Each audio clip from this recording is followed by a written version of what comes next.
Right, welcome to today's video, ladies and gentlemen. We're going to be talking about outrage marketing.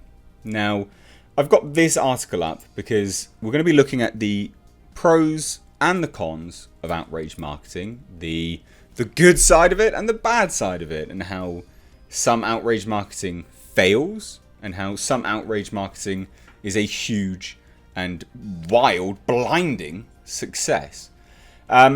Now, the two examples that we're going to be looking at today is Terminator Dark Fate and Captain Marvel. Now, there's a reason why I've chosen both of these, and I know a lot of people will jump at 2 points. So a lot of people will say that Terminator Dark Fate hasn't opened in the USA yet. I know, that's fine. Just hold your horses on that. And then secondly, I know a lot of people will say that Captain Marvel may have had seats bought by Disney. And yeah, there's some evidence to support that. But still, let's just look at it as two examples on a certain amount of face value. With respect to Terminator Dark Fate not being released in the USA yet, I highly doubt that's going to affect anything. I still think this will fail. And we'll touch on the reasons why. That's part and parcel of why this video even exists. It will explain why it should still fail, to be honest. And with respect to Disney buying Captain Marvel seats, no matter how many seats they bought, it was still a success. So the two reasons, well, the two examples I've given as outrage marketing are important. So Terminator Dark Fate has a massive inbuilt fan base of the Terminator franchise. Captain Marvel had no fan base of Captain Marvel, but an inbuilt fan base of the Marvel Cinematic Universe. Now, what is outrage marketing? Well, look, outrage marketing is anything where you piss a bunch of people off.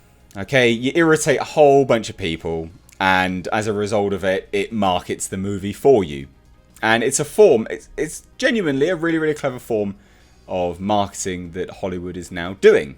Perfect example are these two films, Terminator Dark Fate and Captain Marvel.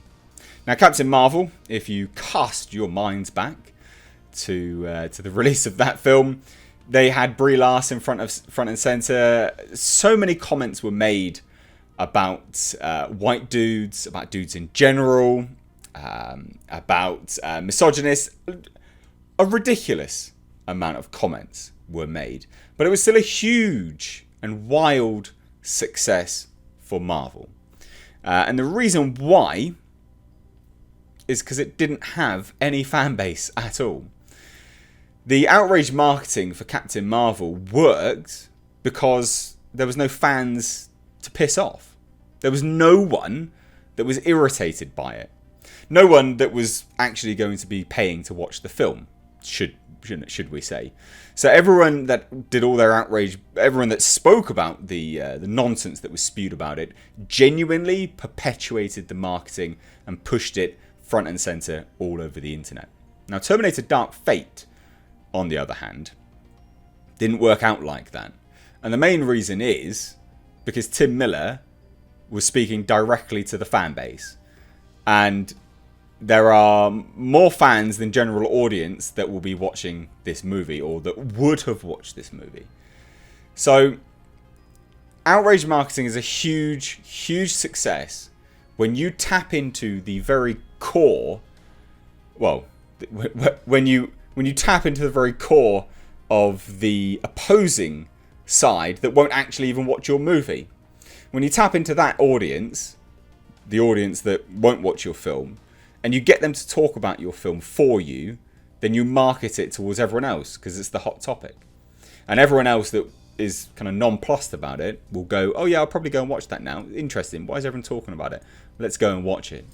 But with respect to Terminator Dark Fate, it's not big on anyone's agenda. This is a film which is, Terminator Genesis didn't do very well, only did very well in China. Terminator Dark Fate has opened in the UK and parts of Europe to only 12 million. That's abysmal. That's terrible. That's even less than Hellboy, as far as I'm aware. So it's opened terribly. And the main reason is that the only people that would have watched it opening weekend, the ones which give it good word of mouth to perpetuate it on and actually push this movie onto success, would have been the fans. And Tim Miller came out and said, Terminator Dark Fate director, why Mackenzie Davis will scare the F out of misogynists. Now, this is interesting for many, many reasons. One, you're dealing with a franchise which is synonymous with large, buff bodybuilders. So why on, literally, first and second movie, both bodybuilders. First movie has two bodybuilders in it, actually. Arnold Schwarzenegger and Franco Columbo. And yet they're talking about misogynists. You're dealing with the most, of the time anyway, embodied the manliest of men.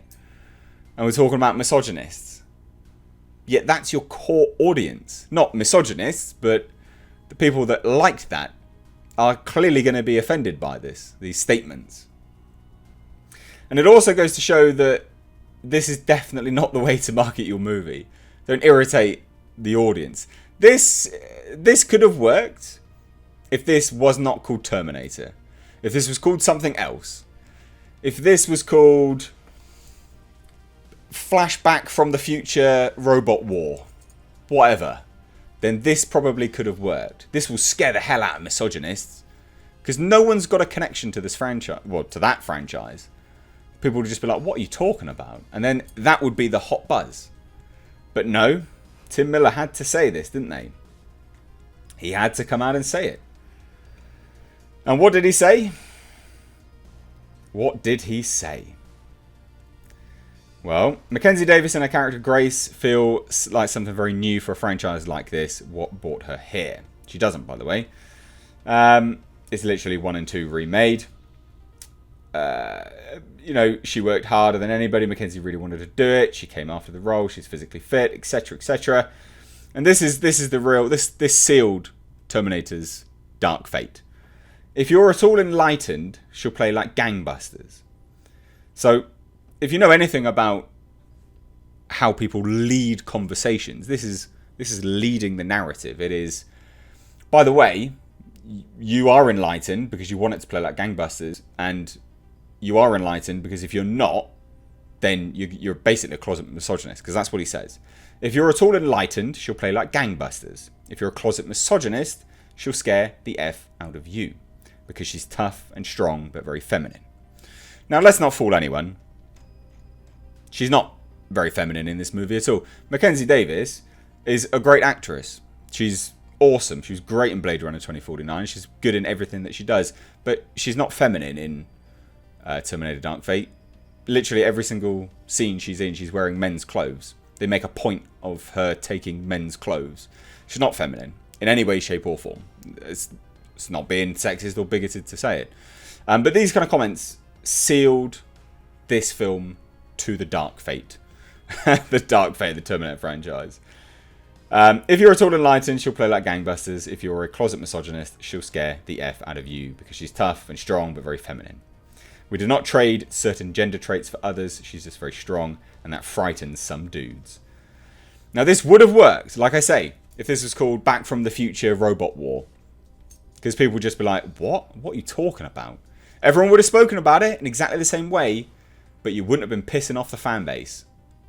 This just irritated the fan base. Outrage marketing works when there's no core audience. Now, like I said, Captain Marvel worked with outrage marketing because there was no core audience for Captain Marvel. No, basically no one reads his comics. We've not had any live action adaptation of it. There's no fans. So all it did was get people to talk about a property that they were never going to see. The people that spoke about this were the ones that were going to see it. And you made them not go and see it. So I thought this would be an interesting sort of dissection of outrage marketing. He even makes a point of saying you can see online the responses to some of the early shit that's out there. Trolls on the internet. I don't give a F. Well, you probably should have done, Tim. Because your movie sucks harder than a corner shop hooker. It's fucking terrible.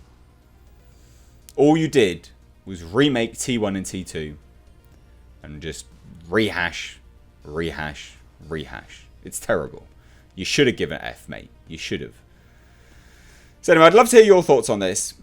Let me know down below in the comments. Again, this isn't necessarily just about Terminator Dark Fate. I've used it as an example because it's the most recent movie that I can think of that has failed and will fail due to outrage marketing. And it will.